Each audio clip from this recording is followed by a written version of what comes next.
प्रभु यीशु मसीह के नाम में मैं आप सभी का स्वागत करता हूं प्रतिदिन के वचन में। और आज का वचन लिया गया है पहला कुरिन्थियों अध्याय 12 पद 9 से, जहां पर पौलुस प्रेरित इस प्रकार कहता है, पर उसने मुझसे कहा, मेरा अनुग्रह तेरे लिए बहुत है, क्योंकि मेरी सामर्थ निर्बलता में सिद्ध होती है।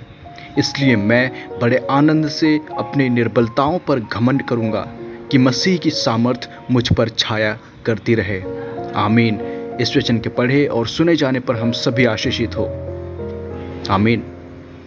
मेरे प्रियो, जब हम अध्याय 11 को पढ़ते हैं तो हम पाते हैं कि किस प्रकार से पौलुस अपने बीते हुए परसिक्यूशंस को, अपने बीते हुए क्लेशों को हमारे सामने रखता है। और वो कहता है कि उसने कितनी ही बार प्रभु के लिए, प्रभु के सुसमाचार के लिए क्लेशों को सहा।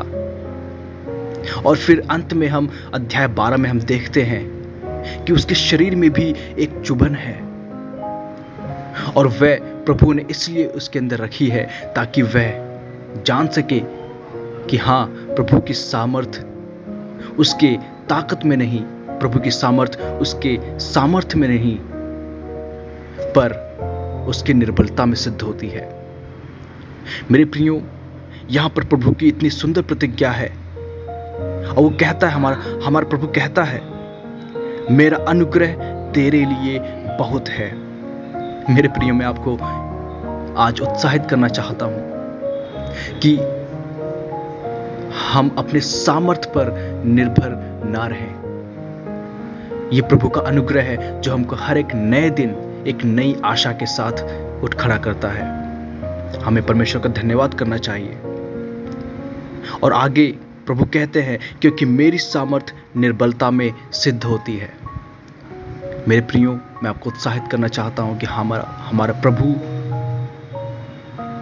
हमारी निर्बलताओं में हमारी ढाल बनता है, हमारी निर्बलताओं में वह हमारी चट्टान बनता है, और अंत में हम एक गवाह का कारण ठहरते हैं।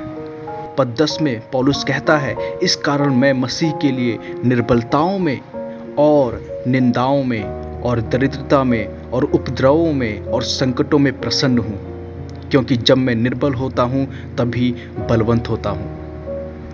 मेरे प्रियो, मैं आपसे पूछना चाहता हूं, क्या आप और हम अपनी निर्बलताओं में बलवंत महसूस करते हैं?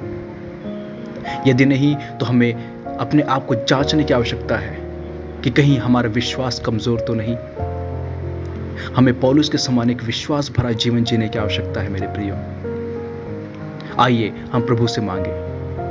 धन्यवाद पिता, धन्यवाद इस सुंदर समय के लिए जो आपने हमारे जीवनों में दिया। पिता, धन्यवाद करता हूं इस सुंदर प्रतिज्ञा के लिए जो हमको याद दिलाता है कि हाँ, कि हम अपने सामर्थ्य पर विश्वास ना रखें, पर हम ये जाने कि आपका अनुग्रह हमारे लिए बहुत है।